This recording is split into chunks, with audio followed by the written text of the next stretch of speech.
Believe it or not, a Tory MP just spoke some sense on the NHS, suggesting we slash the foreign aid budget to pay for it.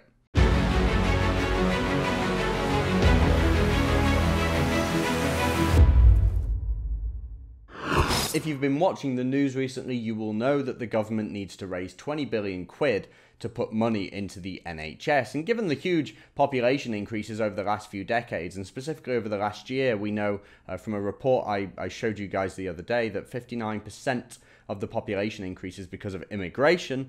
Because of this huge surge of people, the amount of people accessing the NHS has just driven the cost of it up. And Theresa May says that we're going to be using the Brexit dividend, which is the money we save from Brexit, which, despite what the left says, does exist. She says we're going to be using this Brexit dividend to pay for it. But in the meantime, we've not even negotiated a full exit from the European Union. So in the meantime, she has to raise taxes to cover the cost. And that's not going down all that well. And, you know, it really bugs me because the NHS worked so fantastically well for such a long period of time, but too many people are simply accessing it these days. And if we can't do something about immigration, if we can't do something about how many people are accessing the NHS, we at least need to do something about how much we're paying. And by the way, actually, it's not just about how many people access the NHS, it's also about efficiency, management costs. The waste in the NHS is just insanely high, and if we can't do anything about that, then we at least need to look at how we're going to pay for it.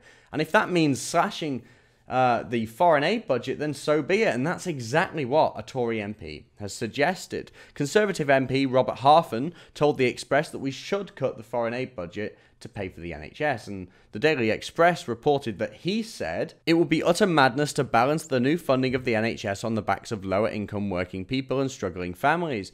This is a regressive tax on the white van man and woman. It would be much better to cut overseas aid rather than hit workers with a fuel duty rise. This doesn't affect motorists but hits bus fares and food prices and puts pressure on small businesses. Theresa May said this government is on the side of workers, but this is the wrong way to go about doing it. So this MP, Robert Harfan, has long been a leading campaigner for the fuel duty freeze. So the plans by the government to hike fuel duty and hike taxes obviously haven't gone down well with him. And it's always nice to see a burst of common sense from the House of Commons. It's good to see a Tory MP standing up for the interests of the white van man, which was traditionally the role of the Labour Party. How the times have changed, eh? The Labour Party wants the working man's party and now despises the white working class. It despises the white van man. It's always nice to see these bursts of sanity, but I don't think anything's going to change. We know that the foreign aid budget is completely out of control. We're spending tens of billions every year on foreign aid. I kid you not, we once spent money on the Ethiopian Spice Girls.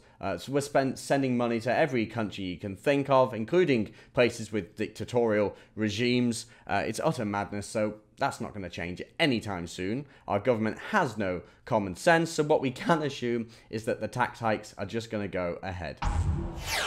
If you like that and want to see more, remember to like and subscribe, or download the Rebel app from the Google Play Store or the Apple App Store.